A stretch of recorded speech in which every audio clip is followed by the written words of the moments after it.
People are gonna be like, what the hell is this? You know?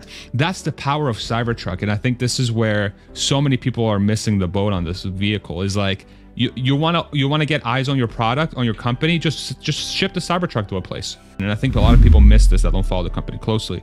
That Tesla's goal is to make affordable products from the very beginning. Their goal is to get into the house of every single person in the world. Like, that's their long-term goal. So how can we get our products into someone's house? It doesn't matter how much they make. Between Robotaxi and the bot, there is a chance the bot will be first. There's a presidential election coming up next year in the United States.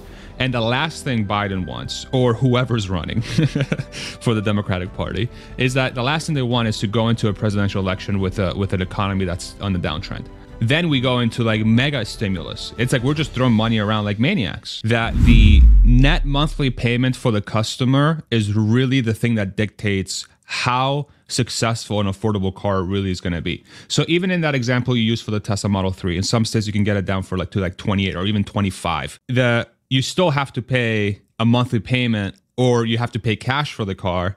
That's going to be significantly above that. And you got to wait for that cash to come in. When you go down to that level of buyer, they're just payment buyers. That's a super good question. And so the way I think about this is,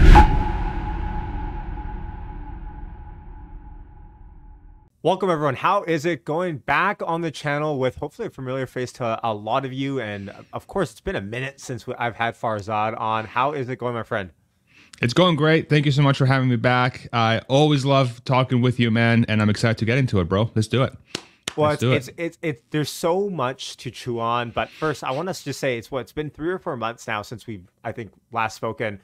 But it feels like so much has changed in that, I don't know, 4 to 5 months, whatever it's been since you've last been on. What is probably the biggest change in your head that you think has happened in that last half year of Tesla land? Because we've had a million news cycles. Elon's been canceled 5 different times. Cybertruck's been, Cybertruck's been soft launched 4 different times. Like, what to you has been the biggest event in the last couple quarters here? This is sort of Tesla adjacent. The unity that legacy automakers have in not wanting to get into the EV game, and what the repercussions are for Tesla. That's been something that it was. I feel like a lot of us that have been following the story closely for a long time have expected at some point that it will become a little bit obvious that legacy automakers will not be able to compete in this space. But what's been surprising to me is just how quickly and how loudly and how unified the legacy automakers, at least the major ones, seem to be around that move. It's almost like they were waiting for the first player to come out and say, hey, one of the legacy automakers, hey, like EV demand is slowing, and so we need to pull back. And then all of a sudden, everybody's like, yeah, no, we need to pull back. Yeah, we need to pull back. And then those that follow the EV space closely, we're looking around, we're like, okay, but do you really? Like, is there really no EV demand? Is it really going down? Or is it like a function of price? Are we talking about, hey, interest rates are going up, people's total household debt is up, and so when it comes to affording things, it's going to become tougher to afford a expensive vehicle versus a cheaper vehicle. And so what gets missed in that lens is that in this environment, the average price of an electric vehicle is significantly higher than an average price of a gas car, if you lump in used car sales as well. Because most people, when they buy a car, at least in the States, it's a used car because they can't afford a new car. New cars are expensive. Yeah. And so if you look at the broader market, you've seen this trend from expensive vehicles to cheaper vehicles, but when you correlate that to the EV side, you don't have that down market for the EV. So you don't have those used cars that you can sell for 5, 10, 15 grand. You don't have those affordable EVs that you can sell for 28,000, 25,000, like you can with the gas cars. And so that's what's happening, is that there's no lower end market to be able to survive through this cyclical transition. And then what the legacy automakers are saying is like, well, people just don't want EVs. It's like, no, people don't have the money to afford the EVs that you're offering, which spec by spec are worse than your biggest competitor, right? And so it's just fascinating, dude. It's so fascinating. So this has a lot of implications, right? Now, what this means is Tesla is going to go into the next few years with basically zero competition, like truly zero competition, maybe outside of like Hyundai, Kia or something, from the legacy automakers at least, going down market. So something like the compact car is going to, it's just like, this is about as surefire success as you can think of, primarily because it's going to be using existing technology, and the amount of cars they're going to be able to push through the same footprint is going to be insane. So, and again, this is not commentary around stock performance. Like, I don't know what the hell the stock's going to do. I'm talking about specifically about the company performance related to this. And then on top of that, you have the Cybertruck launching in about a week and a half, which is going on a market that the only players out there, at least in the States, really globally, if you really think about it, are the F-150 Lightning and the Rivian R1T. The F-150 Lightning most likely will have worse specs and it will be more expensive than a comparable Cybertruck. And then the Rivian R1T sort of fits a different niche. It's not nearly as big. The bed is about a foot shorter. The payload is going to be less. The towing is about the same. Like the Rivian R1T quad motor has 11,000 pounds, which is phenomenal. But the pricing is going to be $87,000 plus, perhaps even more. So depending where the Cybertruck comes in from a pricing perspective is going to be very, I think it's going to give Rivian a lot of fits, but they have the R1S on the other side performing really well. So that's what I'm monitoring. It's almost like the seas have parted. The seas have parted for Tesla to just take everything, and nobody's talking about that. Like, no one's talking about, at least when I say no one, I mean in the mainstream media, like people like you and everybody else that's close to the space has been talking about this. But that's what's been most interesting. Interesting. Okay, so what would you say, and immediately my thought is, if the people that make the rules know the people that back them cannot play the game in which that they've, let's say, organized for 2035 zero emission cars only sales, why would they not just change the rules of the game? This has been my issue the entire time. So they don't need to. They don't need to change the rules because the rules are already written in a way. And so when Rob Maurer first broke this back in like the middle of 2022, when the IRA bill, so you're talking about the EV tax credit, right? Specifically in this case. EV tax credit or whatever else. And also a lot of states banning new car sales that are gas in X year, 2030, some 2035, so on and so forth. New Jersey just came out today as well. They said they're going to ban in 2035. Okay. Gas cars. Yeah. Just to kind of throw that out there. Yeah, I mean that's a great point, but I think the reality is that is far away enough. Like 2035, like politicians from today, when they write 2035, what they really mean is I'm just posturing. I'm just virtue signaling to my voting base so that they're happy with me, because it's like 12 years from now. Who cares? Like, are we really going to be worried about that? Like, I just don't see that as, because things can change. I mean, wasn't there something recently where there was some sort of bill that was passed? I think it was in Europe or somewhere else. I forget where it was, but it was, hey, we're going to stop selling gas cars by 2035. And then recently, I think it was Germany or something. I forget which country it was, and then they're like, never mind. No, never mind. We need to, so that can change at any point. But if you think about the EV tax credit in the United States, because this is where a lot of that noise has been coming from, like Ford, GM, Stellantis, Volkswagen as well, and they're European, but they're huge. If you think about those players, they can still take advantage of something like the EV tax credit because the conditions for being considered an electric vehicle are very low. So 7 kilowatt hour battery, and your materials need to be sourced from the countries that we think are proper, and the price for the car has to be under a certain level. A lot of these companies are going to be able to take advantage of these incentives that are out there to lower the cost of entry of their vehicle by $7,500 without even having to really build an EV. They just got to build a hybrid that has a 7 kilowatt hour battery, and they'll get basically a huge stimulus of $7,500 without really having an electric vehicle. So stuff like that still works in their favor. And so what I expect to happen because of that is they won't really poo-poo the bill. If I were to guess, they're just going to go hardcore into hybrids, leverage their existing manufacturing capability, which is the gas car, which is what actually makes them profit. and just stick a freaking 7 kWh battery somewhere in the car, add more wiring, add more complexity, and then be like, whoa, look at how amazing we are. Look at how much demand there is for our hybrids. Who wants electric vehicles? It's hybrids, y'all.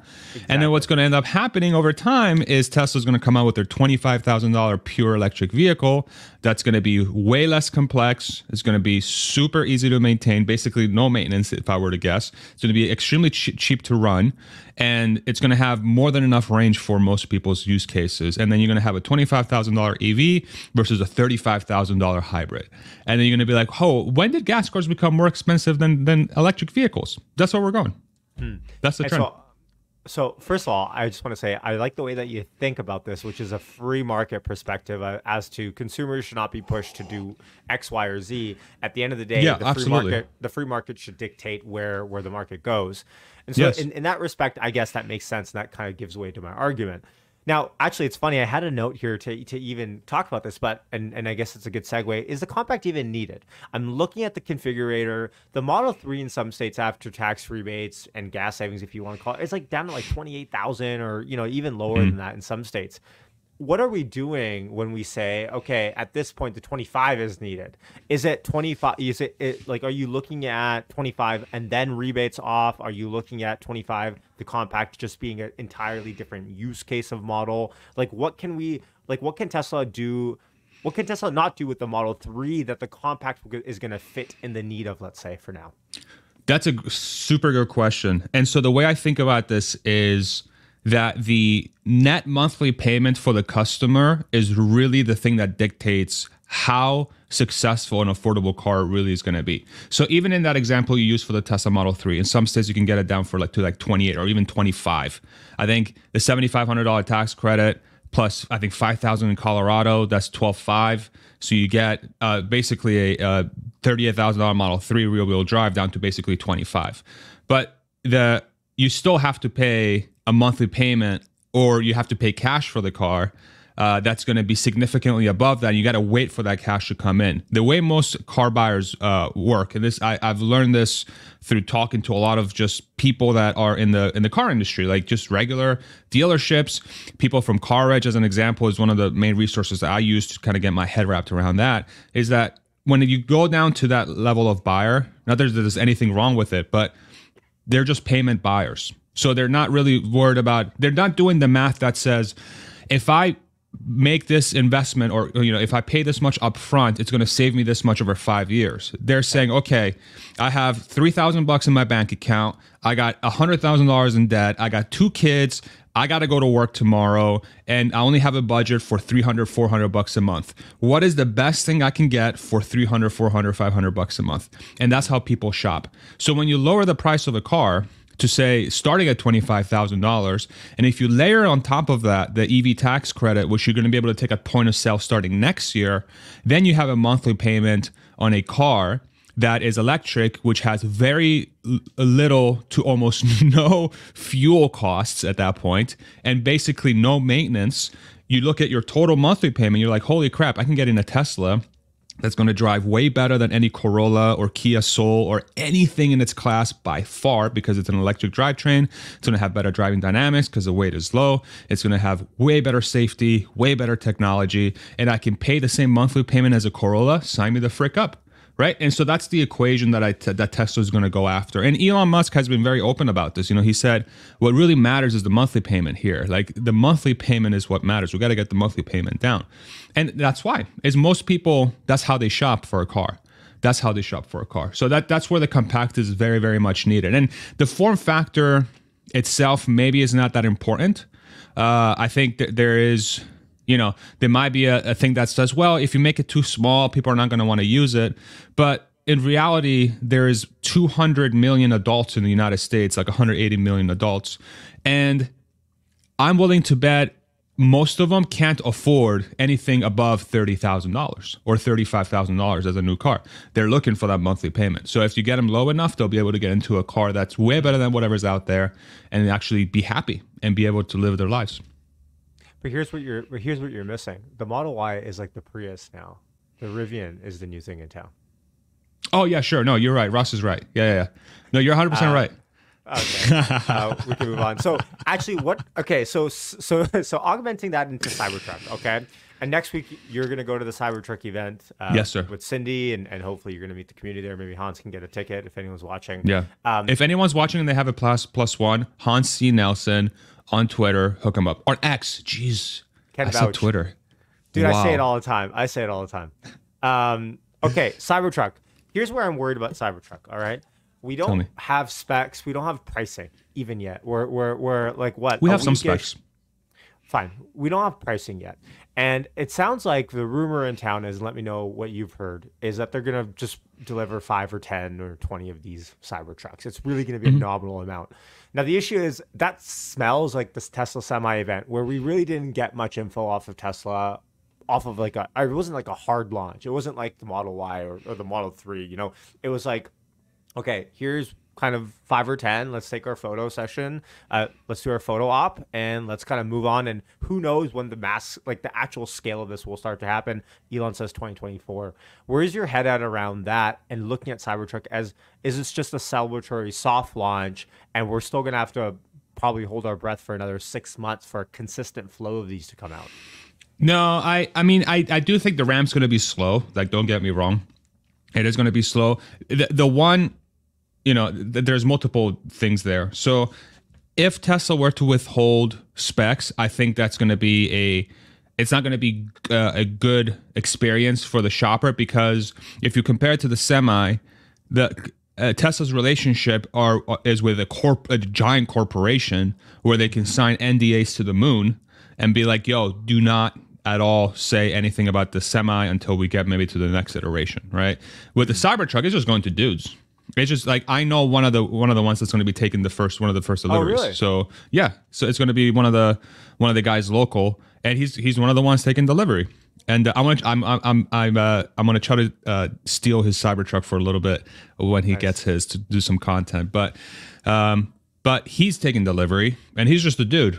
So I'm like, okay, so I don't think they're gonna have him sign an NDA, and I don't think they're gonna have the other 9 people sign an NDA. And then if they're really looking to ramp to, what is it, 250,000 by 2025, that's a lot of NDAs. There's gonna be a lot of NDAs between now and the middle of next year, let's say, right? So yeah, I fully expect the range, the specs, the pricing to be unveiled in about a week, and we'll learn more about that. And yeah, I could be wrong, but I just think with everything sort of adding up, we'll find out, max payload, max towing, we'll get the range, we'll get the pricing, we'll get all the feature sets. Like, it's going to be weird. And Elon hyped this up on the Joe Rogan Experience. Like, hey, we have all these videos of like the capability of the truck. You show all these things and you'd be like, okay, bye. And it's like, all right, so but how much then? How much can I pay to get this thing? So yeah, I fully expect those figures to be released in 2 weeks or in a week. And then it's crazy. It's already a week away. I know. Well, it is nuts. Actually, it's funny because I remember our stream in January that we did. I was like, bet your bottom dollar by July 4th we're gonna have our first delivery of the Cybertruck, and Well, you got to bring that up. I know. Okay. Well, it's interesting because the Cybertruck, right? Are you expecting consistent deliveries to the end of the year, like every week, a few or whatever? Or are you expecting no deliveries or? Yeah, I'm expecting them because if you look at the overhead, the drone footage, there's a consistent flow of Cybertruck coming out, and I know there's a fair bit of them already out, like 4 or 5, maybe more, that are out and about with like Motor Trend and Top Gear, and then you have all these models at shops now. So it's not like they can't make them; they are making them, obviously, and they had a couple of them go through Baja, and Baja and back, I'm guessing. So they can make them. It's just going to be a slow go. It might be like, I don't know, for the next for the next month, it might be like 5 or 10 a week, or 5 or 10 a day or something. It's not going to be a lot, but by next year we'll start to see this sort of ramp. But Elon has constantly said it's going to be very slow. A lot of new technology. It's going to take a while. Yep. So I would say it's going to be comparable to like the Model X launch, but with an end ramp figure of 200 to 250,000 versus 50, 60,000 that the Model X is at now. So you 5x the volume, basically. Exciting times. Let's talk stock a little bit. I know you don't want to talk too much about it, but I just want to give perspective That's to okay. everyone listening of and by the way, I should say it's not that you didn't want to talk about it. But I don't think it's something that you look at daily and go, okay, let's analyze this. But what's interesting is year to date numbers off Tesla, right? Tesla up year to date 114% as we talk. S&P 500 up 20% and the Nasdaq almost up 50% year to date. It's crazy. Of course, year to date might be cherry picking a little bit. So even if we go back trailing 1 year, we're looking at 37% up for Tesla, 14% up for the S&P 500, and 36% up for the Nasdaq. Now, I remember last year I was talking, and I think was it Omicron last year? I forget which, maybe that was 2 years ago now. At this point, it's all a blur. But it seems like the sentiment was very bearish. We were talking, and it was like, okay, interest rates are going back up, inflation is way too high. It seems like something is going to break here. I think there was, some sort of, bearishness in the air across the market. And looking at these numbers now, almost a year later, you look at it and you go, what just happened, right? If you look at the stock market, the whole entire year almost felt bearish, but was bullish. It didn't feel like 2021, right? So it was this kind of backwards thinking mentality a little bit. And the stock market was just like, screw that, we don't care. Where's your head at with the stock market as a whole, macro? I know inflation numbers have come out and they're coming back down a little bit. Interest rates being high. Just general thoughts on all of that. Well, I think that the thing to always keep in mind with this, obviously not investment advice, not financial advice, but what I always find interesting is that we have so much data and historical record that says the market will always price in let's say a rebound from a recession or a downtrend much earlier than people feel, right? So the market is forward looking. And so what I think is happening here is that I think the market has enough data that says, all right, looks like no recession, looks like we have the economy looks like it's in good enough shape to push through. We have a bunch of cash on the sidelines that's just sitting there waiting to be invested. And then we have the likelihood of interest rates coming back down in the next 6 to 12 months. I mean, interest rates are not going back up. I think we are steady Eddie where we're at. For the people that watch All In podcasts with the besties, that's a good resource for me to understand the macro environment a little bit. And one of the things that is likely to happen is that we stay at these rates for a little while, but then because we're at 5%, 5.5%, whatever the hell we're at now, 5.25, at any point, J Powell can just go, all right, let's go down to 3. Like if there's some sort of stimulus that's needed, he's got the ability to drop the interest rates. And what that's going to do, it's going to incentivize people that are holding their cash in places where they're making 5%, 6% return, maybe even more on their money. They get like, okay, I need to put this somewhere else that can give me a better return. And then all of a sudden you get this onslaught of cash pouring into the stock market. So I think that's what the stock market's doing. It's just pricing that in. It's pricing the likelihood of that happening in. And it also is pricing in the chance that there's no recession, that there's no economic downturn. If you look at the earnings reports from all these different companies, they keep posting record earnings outside of a few, like even, and if you think about some of the new industries that are starting to blow up, things like AI, which is very quickly becoming crypto in a way. It's becoming this buzzword that everybody's like, oh, we have AI. It's like, okay, but you're a carpentry company. Like, what the hell? Like, how are we going to use AI? I don't understand. Like, you make bows. I don't get it, right? But it's becoming this buzzword. And so that's like a backdrop too, I think, to the stock market is you have this, and I think that's why the Nasdaq has rebounded so heavily. Yeah. It's because you have this sort of new wave of technology that's starting to take over, and we can see it. We can see how impactful it's going to be, and I think people are very, very optimistic about that. So I think those are the things that are going on. I'm still concerned about the overall economy. I really am, because like unemployment is low. People are still spending. I think there's a little bit of a human condition, and I talked about this like back when the interest rates were starting to go up. My thesis was I think humans may just human their way out of this anyway. Like they'll just be like, I don't care. I just keep buying stuff. Like I was just cooped up in my house for a year and a half. I'm not going to stop. I'm not going to go through that again. I'll figure it out. And so they just keep buying stuff, and that stimulates the economy, creates more jobs, and then people will just spend their way out of recession, which is wild.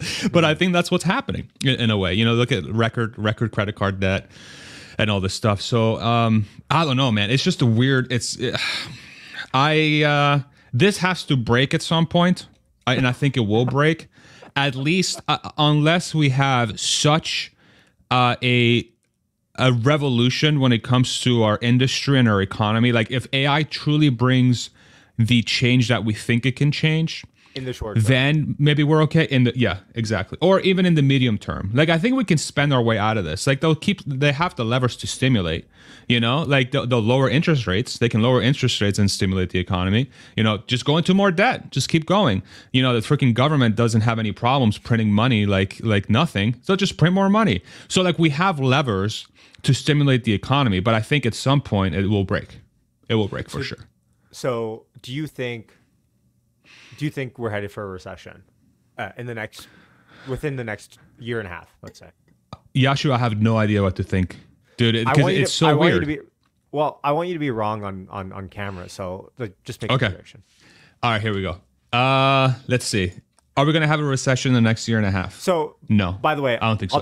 I'll define recession for everyone. Two consecutive quarters of economic GDP decline. Of growth decline, that is. So the economy is shrinking for 2 consecutive quarters in a row. By the way, we just had this happen in Canada. Our first technical recession, we had 2 quarters of GDP growth decline just happened. Technically, very, very, very like minor, right? But technically recession. And to follow your train of thought about interest rates lowering, the only way interest rates go down is if we see a decline of the economy so fast where Jay Powell says, okay, we have to hit the stimulus, and or we start hitting deflationary numbers, which, I guess if you back out some of, if you talk to like Kathy Wood, she's saying that we're in deflationary territory already. So that's the only way. But for the record, I do think interest rates do come down next year. Deflation is the best possible outcome from this, right? If we get into deflation. No, well, deflation in general. Deflation in general is just nothing you want to touch, because deflation just opens up a Pandora's box of problems economically for disincentives. Just think about it. I mean, if you knew that your money was going to be worth more tomorrow, right, than it is today, would you? But that's what I'm saying. That's where the interest rates will come in. That's why, like, I'm saying if we go into deflation, then we go into like mega stimulus. It's like we're just throwing money around like maniacs, right? You're hitting the jackpot at the slot machine, right? Yeah, exactly. I mean, dude, and I hate to be cynical, but like it's obvious that all of this is a game. All of this is a game. Like the way this whole thing is managed is like a game. It's game theory. And like monetary policy is game theory. The way people like do their personal finances is game theory. It's like we're just playing this game with this thing called money, and we're just like, whatever. Record credit card debt. Let's keep going, And again, dude, like I'm not saying that's good or bad. I'm just saying that's what we're doing. So yeah, I think the other thing to also keep in mind is that there's a presidential election coming up next year in the United States. And the last thing Biden wants, or whoever's running for the Democratic Party, is that the last thing they want is to go into a presidential election with an economy that's on the downtrend. And so I think they will try to do whatever possible to ensure that doesn't happen. And it could be influencing the Fed. Like, let's say we start going into like an economic downtrend. It's influencing the Fed to start pulling some levers. So at the very least, that's going to carry us through the term, through the end of this term. If he gets kicked out or a new president goes in the White House, they'll want to keep that going for a little while. And then we'll just go until we don't have any more levers to pull, and then we'll see what happens. And then maybe by then we'll have AGI, and then they'll figure it out. Dude, we should have a whole episode on just the election, because I feel like that's it's going to be a crazy election. Insane. Cycle, right? So many narratives, so many stories, so many new people coming out of the woodwork. It's just, I don't even know what the best choice is at this point. It's just kind of a gong show. I mean, yeah, and I know you have other topics you want to hit, but I will go on record and say that I would be completely shocked if Biden runs again. If he runs again, yeah, fair enough. I mean, say what you want about the guy, but health does come first, and I think Yeah. we all agree. It's at a point now where I feel bad for the guy. Like, it's literally like, I think Theo Vaughn, one of the comedians, said it best. Is like, it's like if I was thinking about my own like uncle or my grandfather, I'd be like, yo, I don't want you there. Like, you clearly are suffering through it. It's like, as a human being, regardless of policy, I don't think it's right for somebody that's obviously in decline to be in such a high stress situation. Yeah. But I don't think he can come out and say any of that, because it really makes him look weak right now while he's in office, if he's already going to say, I'm not running again for this because of my health, right? Like, it just 100%. It doesn't work out game theory wise if he says that now. So he should. I don't but know. He's not. I don't know if they want to make him look even weaker in the public eye than he already is. So that's fair. Okay, let's shift back to something more exciting. Tesla bull topic, Robotaxi, updated prediction. End of the year is coming up. We got a month and a week here left. Elon said V12 by end of the year. I should go back and clip in all my last stream where I had you, and you're like, dude, Yash, it's happening. Robotaxi's end of the year, baby. Anyways, it could still happen. It could still happen. Where are you at with Robotaxi? All my wrong predictions happen on this show. I'm right everywhere else except here. Yeah. Can you imagine? I got my most viewed clip, my most viewed video ever. It's just a montage of your predictions. I would love it, please. But where's your head at with Robotaxi? You're about a month and a week left here until V12. Do you think we get V12 by the end of the year? So, I mean, almost 2 weeks ago, Elon said about 2 weeks. And of course, everybody was like, you son of a... Damn it. It's obviously not going to happen. It's obviously not going to happen. Yeah, I mean, anything's possible. I mean, V12, they did the demo, two months ago now on X, the live stream of the demo. I'm guessing they've had time to iron out some of the kinks. So, I mean, definitely Robotaxi not this year, obviously. It's not going to happen. We keep pushing it out, It's 2024 now, Yashu. Just trust me on this one. It's 2024, it's like the Cybertruck. Okay? Yeah. Yeah, it's like the Cybertruck. But it finally came true. Who knows? Maybe we'll just have to wait 4 years for the thing to come out. Right. But, I think V12, obviously the potential is there for this thing. I'm still very much in the camp that says Tesla will dominate self-driving. Tesla will have a Robotaxi. It's just the timeline is wrong. It's when it comes out, I've been wrong many, many times. So, and that's okay. I mean, I don't think that's necessarily bad. I think what's smart to do is view that through the entire lens, like through the whole landscape of self-driving. And so what's one of the things that has happened recently that kind of changes the game? Cruise had to shut down operations throughout the entire country because of that mishap they had, and their CEO resigned because of that. So now you have a major player in the United States that, if I were to guess, and general counsel took over the reins as CEO of Cruise. So what does that tell me? Cruise is being shut down. I mean, I don't think Cruise is going to exist for much longer, if I were to guess. So that's going to, because they don't have a viable business model. They need more people per self-driving car than the car that you need a driver for. They need 1.5 people monitoring the car on average versus one driver per car. So that in itself says your business model does not work. It's unscalable. It's not the right technology. It's not the right approach. So yeah, you have to scrap and start over. So I think that's what's going to happen there at Cruise. Waymo seems to be performing much better. Waymo seems to be killing it in the places that they operate. That's fantastic, and I'm very happy for them. But then the question becomes scalability. Can Waymo scale quickly? How expensive are those I-Paces? How expensive are the maybe cheaper vehicles they're going to put together? How expensive is a suite of sensors that they need to use? The infrastructure that you need to put in place, so on and so forth, right? And then you compare that to Tesla's approach of, with this compact car and dedicated Robotaxi, maybe $20,000 all in of material expense. And then you layer on the manufacturing process on top of that. And with economies of scale, you can maybe get it down further over time. And, with V12 and the approach that they're taking with vision only, maybe they get there, let's say in the next year or two, but then they're competing against say Waymo that has, I don't know, like 1,000 or 2,000 units on the roads right now, something like that, maybe less. And then you compare that to Tesla, and with this compact or robotaxi dedicated unit, they can make $3 million a year. So like within a week, they can make more robotaxis than Waymo has made in its entire existence. So, and that's the lens that I view this whole thing through. So, but it's all dependent on the software being finalized. I think the mistake to make here is to say, hey, Tesla has been so late with robotaxi and self-driving that they're never going to do it. I think that is a fatal mistake. I think the proof that a way to think about this is like there's already a company out there in Waymo that's clearly doing this very well. They have level 4 and it's working really, really well. So whatever they did to figure their stuff out there, it's phenomenal. It's just they're using a different approach. So we already know self-driving cars exist and we already know they work, okay? Tesla's just saying, hey, we can do it in a way so that it's just as good as your Waymo, maybe even better, but we can make millions of units per year, not 2,000 or whatever it is per year.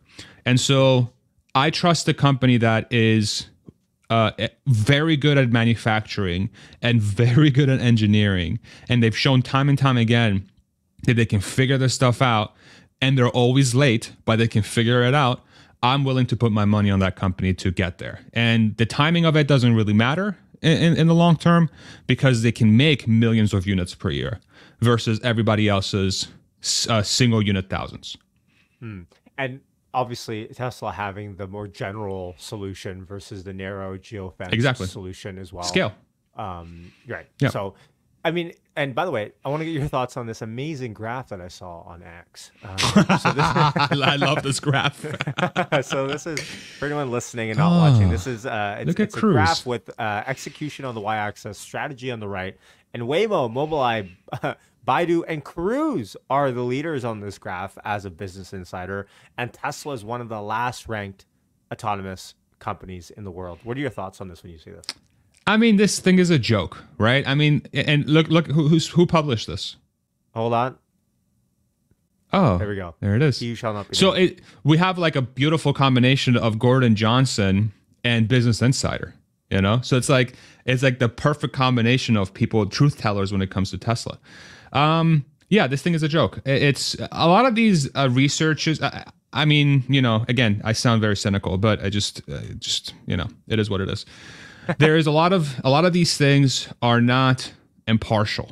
A lot of these things are funded by research groups that perhaps have incentives that will not allow them to look at the approaches holistically and to actually look at things that say, okay, wow, so why is Tesla so bad? Oh, it's because they don't have a thing that works and they don't use as many sensors. So therefore they're bad. Right. Waymo has 100 sensors. Tesla has 8 sensors. Wrong strategy. Execution. Oh, Waymo's on San Francisco level 4. Tesla is at level 2. Oh, bad execution. Boop. There you are. I mean, that's literally, I think that's their approach. That's their approach when it comes to this. So yeah, this thing is a joke. Well, I think actually James Stevenson even said that he thinks that the guy who made this actually just made it on Paint himself. Probably. I don't even think there's any research behind it. I think the guy just made it on Paint. So yeah, amazing, incredible. Okay, well, robotaxis obviously AI is like this topic right now. I don't even want to say topic du jour. It's topic of probably the decade moving forward. We have this whole OpenAI stuff, and I want to get into your thoughts on that later. But robotaxis segues perfectly into Tesla Bot. So one of the questions that was requested for me when I tweeted out for questions, or I X'd out questions for you, was, what are your thoughts on Tesla parlaying their AI into bot first rather than robotaxis for in terms of deployment?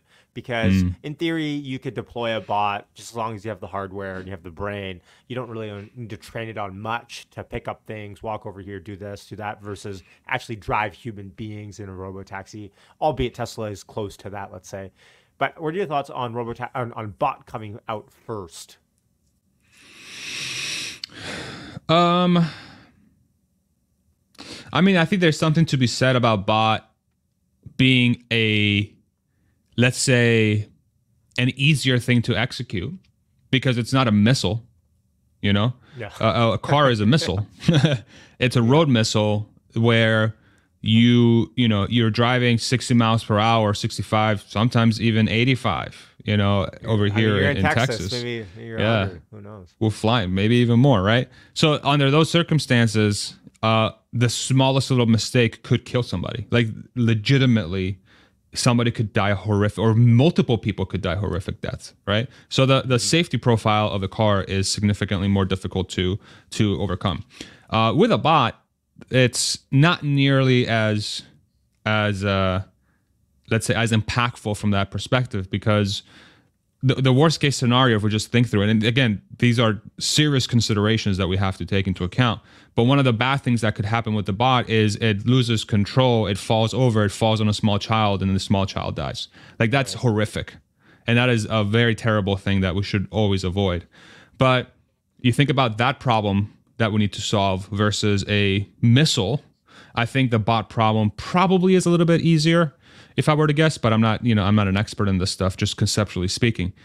However, the manufacturing process required to get a bot up and running is novel, and it's never been done before, especially at the pricing that Tesla's trying to get at. Tesla's overarching mission, and I think a lot of people miss this that don't follow the company closely, that Tesla's goal is to make affordable products from the very beginning. Their goal is to get into the house of every single person in the world. Like that's their long-term goal. So how can we get our products into someone's house? It doesn't matter how much they make. And so from that perspective, the manufacturing process for the bot needs to be something that's brand new, and it's going to be super, super complex. And it also requires a learning process. So the bot has to learn.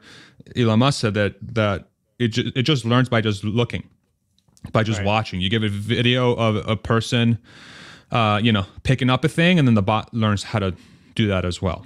So I don't know how much work needs to go into that, but it sounds like a lot. It's fundamentally different from driving a car, but it uses the same foundation.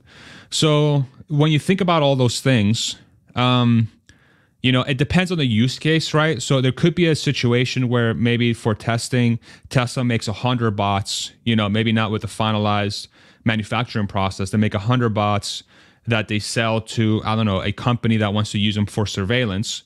And then they gather a lot of data with the bot of walking around. And that's how they solve for that, right? And then maybe, so if they start doing that before they do Robotaxi, then in theory, the bot is first, right? So I think we have to contextualize what does first mean.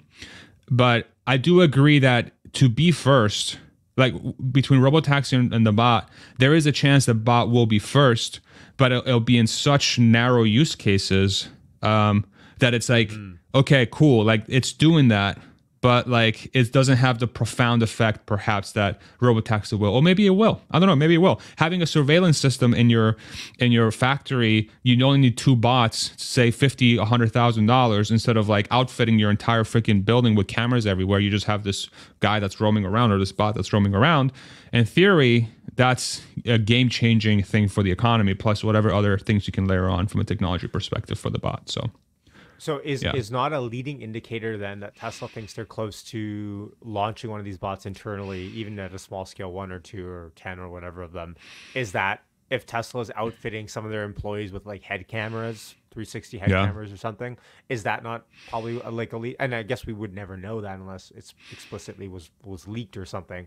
But that would probably be one of the first leading indicators that Tesla thinks that they're onto something in terms of deploying their bot fast. For sure. And we would find that out pretty quickly. I don't think that's something that Tesla would want to keep close.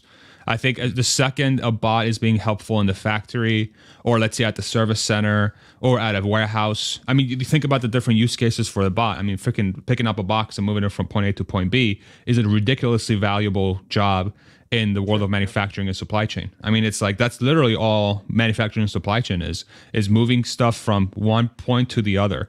It could be moving it from a dock door to a packaging line. It could be from moving it from the dock door to the assembly line, right? You need that. That has to happen.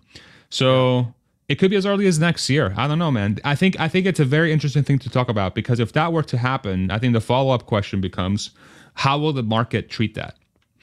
Right? Does anything happen in the stock market, like Tesla stock, when Tesla comes out and says, hey, we have 10 bots that are helping us build cars?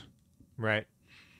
I don't right? know. I think the market probably looks at that as like that's no different than, Samsung having manufacturing machine lines or something. It's just like sure, Yeah. it's in a human form factor, but is it any different is what Wall Street might think. Is it any different than the XYZ machine that exists already on a supply line today?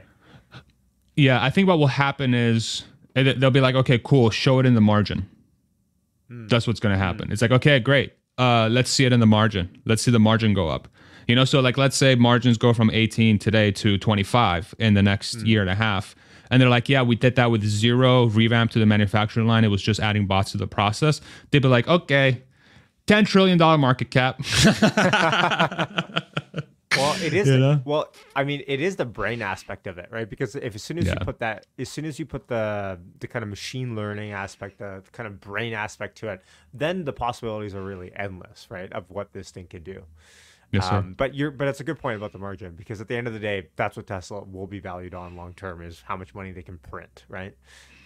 Correct. And what's exciting about the story is that now we have the data that proves that the energy side of the business will print money and it just needs to scale, right? 24% margins on what 1.5 billion revenue, something like that. I think that's Something right. like that. Billion Yeah. six. Yeah, just okay. So let that sucker scale. So it's almost like you're reading my banners because what a perfect segue into what I wanted to talk about next. Giga This is India. why we're brown brothers from different mothers, bro. There we go.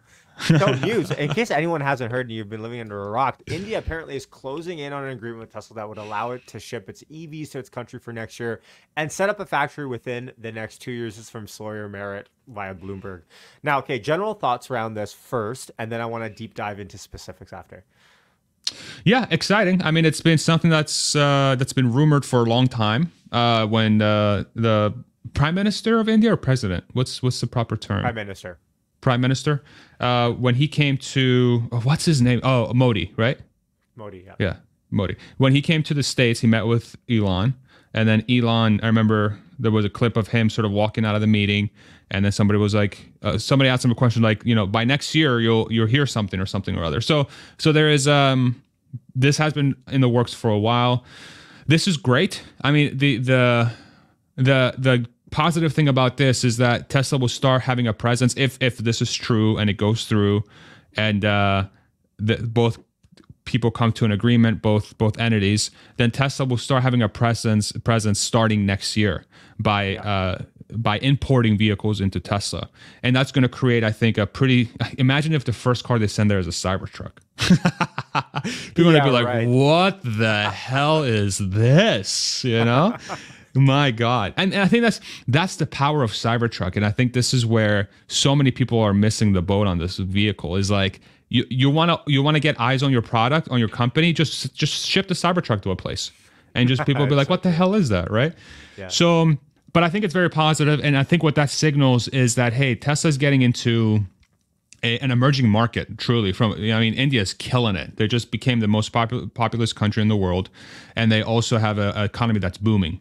And they have a prime minister that's clearly focused on growing the economy of that country significantly. And he's partnering with people like Elon and other manufacturing giants and other corporations to try and stimulate that in his country. So this is all great things.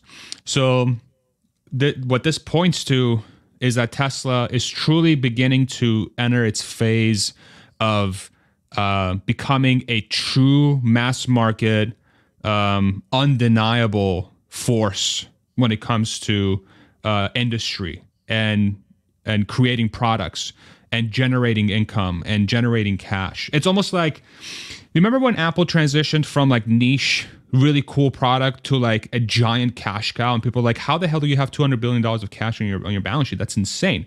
This is where Tesla's transitioning to.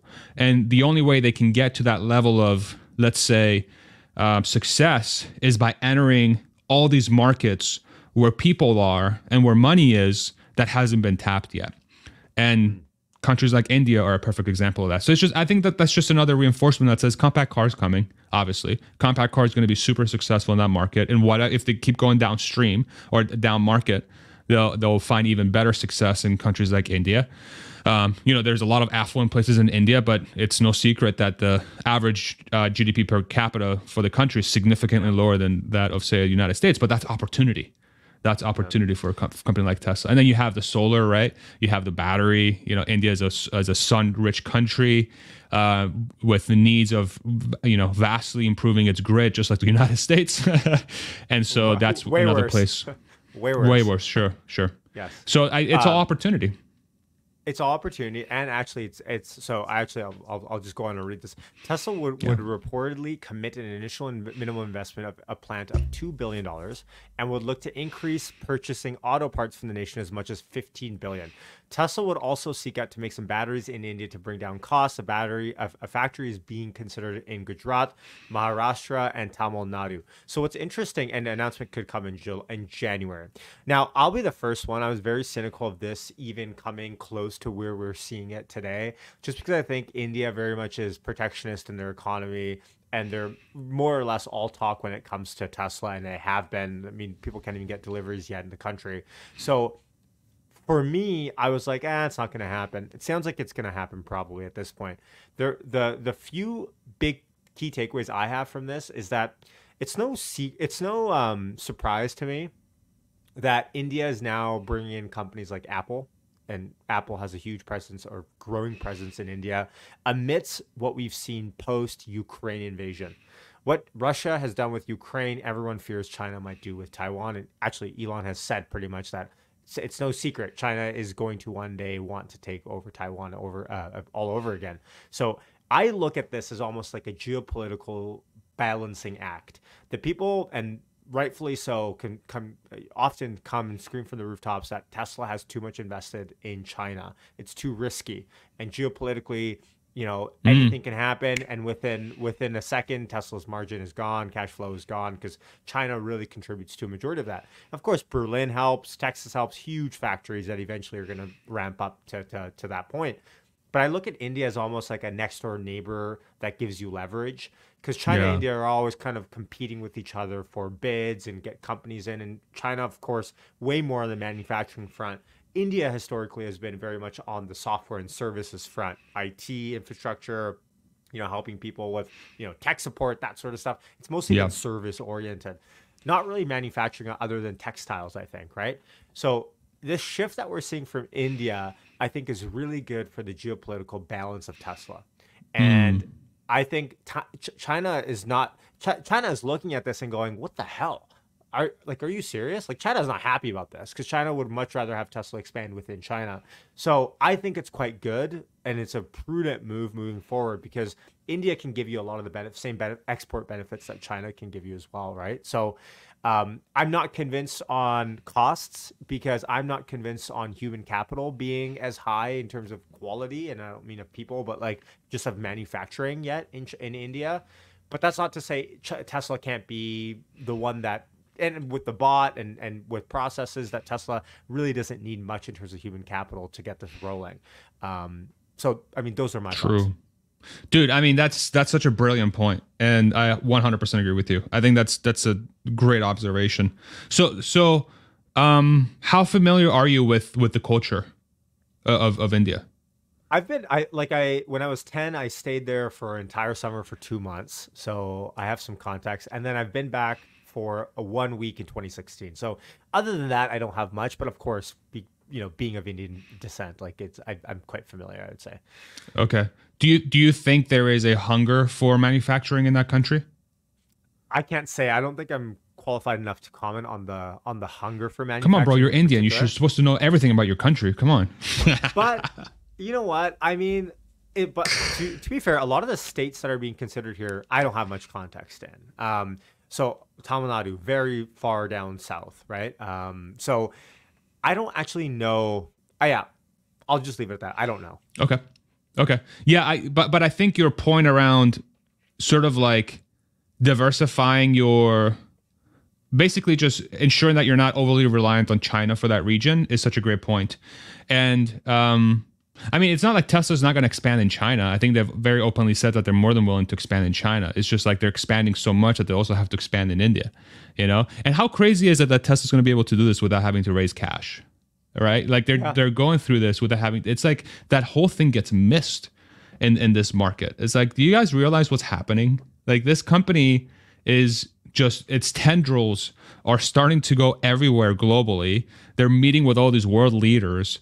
Basically every country that's not the United States wants Tesla in their country, and they're like praising Elon Musk for the amazing work that he's doing. And over here in the United States, we're like, he's an anti-Semite. He's a terrible person. What a piece of crap. And then everybody's like, what's going on here? Like, let's set that stuff aside. I think it's becoming quite obvious that Tesla's becoming a manufacturing powerhouse. It's becoming just an economic powerhouse, and it's great. That's part of its trajectory. And from that standpoint, it's still so early in its path of total global domination when it comes to transportation, energy, and robotics. I mean, that's really what they are: transportation, energy, and robotics. That's what Tesla is, and they use AI to power that whole thing. And India, as any country, like India needs this, this stabilization of their power grid. It's just something that plagues the country. Even when you visit, like you just never, unless you have a generator, like you just never know when everything can just go kaputs and then you're just in the cold, right? It's almost like Texas every winter, right? Sorry, sorry, not fired. I wish it wasn't true. But like you said, it's such a sun-rich country that there should really be no excuse, right? If someone can step in, and I think India might have too much ego at a governmental level to admit that they're going to have Tesla solve its problems. Like it might just be like we don't want them to solve it. If we wanted to solve it, we can do it ourselves, sort of thing. And there's that kind of aspect to it. But if Tesla can Trojan horse themselves and kind of bait and switch, almost be like, yeah, we're gonna build cars and it's gonna be great, and then you know what, screw the cars, let's actually fix your freaking grid and get Tesla energy rolling up here. I think that would be a huge boon to the world, because the population that lives in India that could use sustainability of their grid is just insane. So I'm quite happy about this news. Yeah, me too. It's awesome.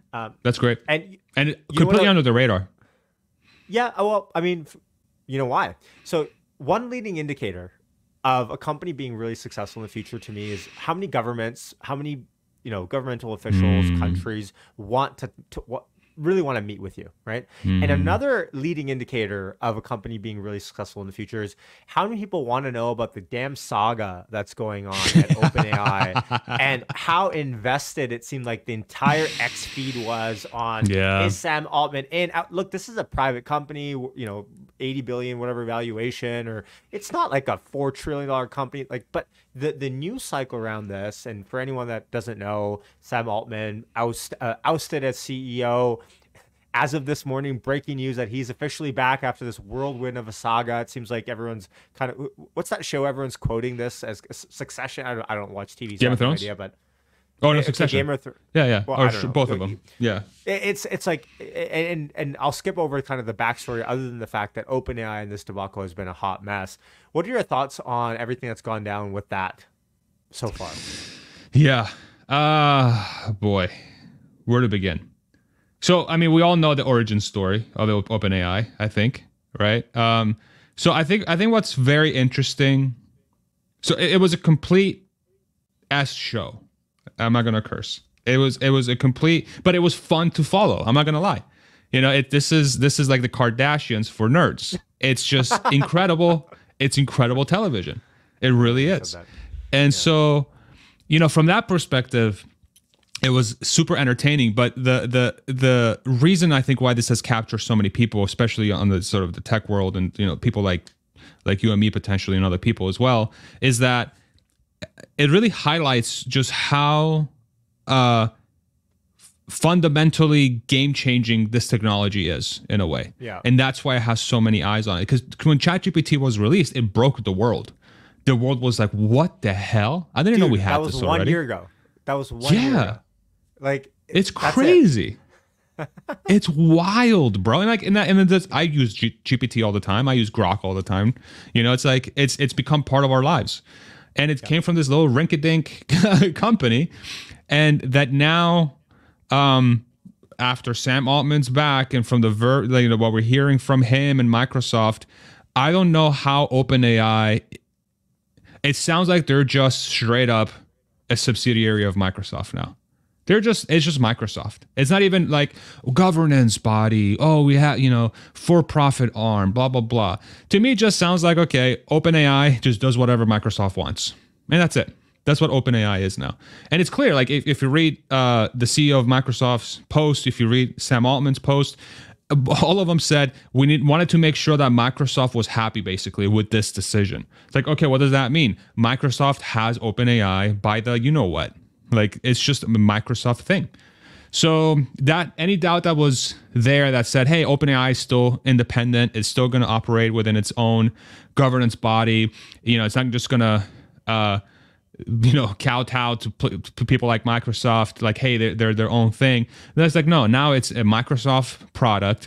OpenAI is a subsidiary of Microsoft, and whatever Microsoft wants OpenAI to do, OpenAI will do. And Sam Altman is at the head of it, and he's clearly super close with the CEO of Microsoft, because right as soon as he was kicked out, him and Greg went straight to Microsoft, no questions asked. And so it becomes obvious that there's a gigantic conflict of interest when it comes to OpenAI being an independent body. But now we shouldn't fool ourselves to think that, hey, like we shouldn't be fooling ourselves in saying that OpenAI is independent. Like, it's not even OpenAI anymore. It should just be called Microsoft AI. And it's a master move by Microsoft. I mean, what a brilliant, brilliant play by the CEO of Microsoft. So now they have the best AI product in the world. That's it. That's where we are today. But I'm pretty sure in their agreement, though, Microsoft doesn't have OpenAI past AGI. I think Sam had negotiated in the terms that when they hit AGI, Microsoft has no more right to OpenAI's tech. Sure. So, yeah, you don't buy that. Of course not. I mean, look at what just happened. Like as soon as yeah, of course, I'm not going to say that what they did with Sam was right or wrong. I don't have any other information. I don't know Sam's character. It smells fishy. I'm not going to lie. But the second that happens, you run to Microsoft and you're like, hey, let's start a division immediately. And I'm sure, he was probably offered a fat paycheck for that too. Like, you're not going to do that job for free. So to me, it's like, okay, yeah, you can write whatever you want, but it's clear that there's variables that occur that will change what the company's supposed to do. I mean, for goodness sake, it went from OpenAI to Microsoft AI, just in the span of like a weekend. So I don't know. I just think we're watching the AI wars play out in real time. And any sort of, for those that were maybe concerned about AI becoming a for-profit race that's going as fast as humanly possible and that was going to cause issues, and that hopefully we can have an alternative, I think all of us should just say it will be a for-profit, 100% pedal to the metal. Let's move as quickly as possible, and we just need to figure out how to manage that. And I think that's where we are. So anyone that's listening going, like, yeah, Ash, why do you guys care about ChatGPT? Like, why does this matter? Large language models and AI and where this is going on more of a, like, yeah, maybe it helps me, have some better recipes and whatnot. How do you look at AI, not from a bot perspective, not from a Robotaxi perspective, but from like I don't even want to say AGI, but like a humanistic employee level aid in our daily lives perspective? And where do you think that's headed with a company like AI? Yeah, I mean, I think, so if I use myself as an example, where AI like ChatGPT and Grok are very helpful for me is for research. So if I want to like research topics, or I want to get exposure to historical things that have happened around this topic, like I can very easily go to an AI and say, can you tell me the parallels between what's happening with the legacy automakers and what happened with the Japanese invasion in the 1970s? Or can you draw any parallels between what's happening today in artificial intelligence versus any other technologies in the past? And it just tells me. Like, that is so insanely invaluable for somebody like me that's trying to study content and is trying to study information so that I can be a more well-rounded person when I present information to people. So from that perspective, like imagine doing that on Google. You would have to read, you have to parse through so many different links. You have to read a bunch of different articles. You have to parse out things that are correct or incorrect. And instead you can just go to AI and just ask it 5 questions, and you have potentially 24 hours worth of work in front of you in minutes or even seconds, right? Extrapolate that out to anything in sort of the ChatGPT sense, in anything that's this type of work, brain work, right? Like anything that you could think of, AI will help you with, like coding, recipe making. I don't know, man, like just instructional stuff. Now you have DALL-E as well, like imagery, art, thumbnails, like voice, you know? So it's mind blowing. It's completely mind blowing. And then the second layer, the second iteration of that is you bring that to the physical world through robotics, like with the Tesla bot. And then it's very hard to see. I mean, I think it's very easy to see once you start thinking about that. It's like the world's going to be completely different and by the end of the decade. I mean, we're going to live in a completely different world. We really are. It's going to be like when the internet wasn't here and then the internet was here. But it's going to be like that times God knows what, because now the physical world is being impacted, not just the digital world. I mean, I guess the physical world was also impacted by Amazon or by the internet, because things like Amazon came to fruition. The whole concept of I have to leave my house to get a thing is like, most people like why would I do that? I got Instacart, I got Amazon, I got freaking, you know, Whole Foods delivery. You don't even have to leave your house anymore if you really didn't want to. And I think the fundamental mistake that I was making for so long, if anyone's listening and going, well, AI, whatever, right, is that I think the fundamental mistake I was making was I wasn't thinking that there's going to be net new information from this. Meaning, if the data set is out there and we have the medical terminology and we have experience with XYZ surgeries or this and you know, studies on this, piecing that together for a cure, something that we haven't cured yet, but because no one's looked through the data and been like, hey, why don't we test this? Net new knowledge, I think, is the next step, and maybe that's AGI. It's really like that next step of like humanity's going to benefit with net new findings, not just us trying to discover things. So let me give you a perfect example that falls into sort of my area of expertise. So before this YouTube thing, I was in BI, business intelligence. That was like my thing. It's like literally, how can I take data and make it digestible? Like just like millions and billions of rows and columns of data. How can I take what a business is doing, use that data and be like, hey, this is what's happening, right? Now, instead of like sitting down and having a team of analysts that, you know, we work in SQL or Tableau or whatever other tool, you know, R, whatever we want to use to analyze this data, and then relying on the human to make observations based on that data and to find the trends, I can just, you know, in a world that's very, very close, I can just go to an AI and be like, hey, can you find the 5 most impactful trends in this data that impacts profitability? And it's just going to give me those 5 things. And it's not going to be like based on you know, notions that we've had in the past. It's just going to present me with the 5 things.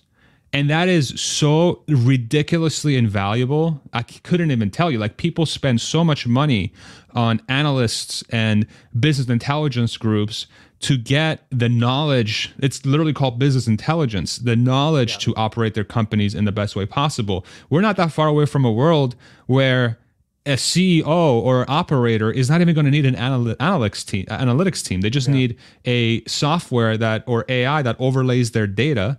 And they just ask the AI questions like, hey, what should I do next for my business to be better? Here you go. Yeah. Okay, let me go do those things. It's nuts. It's crazy. It's insane. Awesome conversation as usual, my friend. It's always good to have you back on. Likewise, brother. Do you want to promote anything you got going on right now? Of course, everyone go subscribe to Farzad's channel. I'll put a link in the comments. But any cool stuff? Like, are you going to be live streaming the Cybertruck? I'm going to try to make some videos from the event for sure. I'm going to try to make some videos. If I can live stream a little bit, I will. It depends what my bandwidth looks like that day. But yeah, there's a few cool things going on. Sandy's gonna be Sandy's gonna be coming to my house on Tuesday. He's gonna borrow my studio for an interview. Oh wow! And then nice. Okay. yeah, he has like an interview to do with somebody, so he's gonna be in this background. I'm gonna have to lower the camera because he's a little bit shorter than I am. I don't want his like his torso to be, we'll see. We'll figure that out. But yeah, Sandy's going to be here doing that. And then afterwards, him and I are going to go. I'm going to take him to a barbecue joint nearby, Interstellar Barbecue. Shout out Interstellar. And we're going to do like a chat while the car drives us to Interstellar. So that's going to be cool. Nice. Yeah. And then on Thursday, the event, obviously the delivery event. So I'll try to get some content out for that in some way, shape, or form. And then after the event is done, there's going to be an after party at Luster Pearl East in Austin. And there's going to be a show there that I believe is going to be hosted by Zach and Jesse from Now You Know. And that show is going to be aired on their channel and then my channel and another channel as well, so that we can get maximum coverage of the event. So look out for that. You might see me there, you might not. I'm not really sure what the plan there is to host, but it will be on multiple channels. And yeah, on Friday, I'll try to dump my brain out and sort of talk about what I saw and all that good stuff. And then hopefully soon after that, I'm going to get with one of the first delivery folks that are taking the Cybertruck, and I'm going to bring my really good friend Travis, who owns an F-250, worked in an oil field for over a decade, is a hardcore Ford guy. I'm going to bring him with me to see the Cybertruck for the first time, and we're going to test it out, drive it around, and get his reaction. Yeah. Dude, that's epic week you got planned. I'm really looking forward to that friend Travis looking at the Cybertruck. Dude, because he talks so much shit on the Cybertruck, bro. Yeah, he talks so much shit. And I'm like, let's see it. Dude, I literally sent him the picture of the truck getting like with the bullet holes, with the bullet dents, I guess. Yeah. And then I'm like, how is this not the toughest truck in the world? And he's like, dude, it's not the toughest truck. My Ford. I'm like, okay, buddy. All right. We'll find out. Okay, well, that's exciting. Yeah, everyone go subscribe to Farzad if you haven't already, and go follow you on X because you're posting on X all your some of your videos, right? On most of them. I think most, if not all. Yeah. Awesome. Yes, sir. Thanks for coming on, as always, my friend. Thank you so much, man. Always appreciate the work that you do. Everyone, like and subscribe. Yashu right here. Hit him up. Phenomenal work. Thank you so much, man. I always love our chats. Great catching up. All right, buddy. Thanks everyone for watching. Leave me a comment down below as to your thoughts, and hit the like on your way out. Take care. Peace. Bye, everybody.